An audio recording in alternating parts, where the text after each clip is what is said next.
اعوذ باللہ من الشیطان الرجیم بسم اللہ الرحمن الرحیم رب اشرح لی صدری ویسر لی امری واحلل عقدۃ من لسانی یفقہوا قولی۔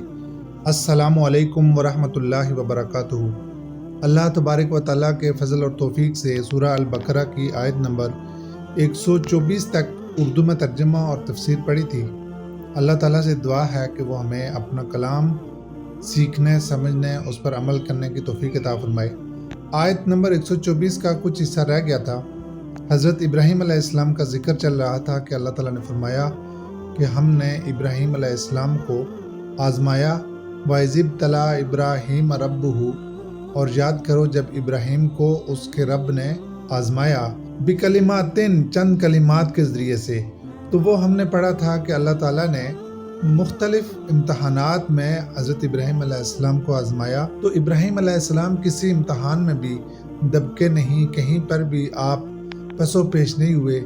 جب بھی امتحان ہوا آپ نے وہی کیا جس میں اللہ کی رضا تھی، نہ اپنی جان کے بارے میں سوچا، نہ اپنے گھر کے بارے میں سوچا، نہ اپنے والد کے بارے میں سوچا، اور ہر امتحان میں پاس ہوئے بکلماتن۔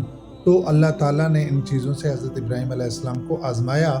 فاتمہن، سب امتحانات میں کامیاب ہوئے۔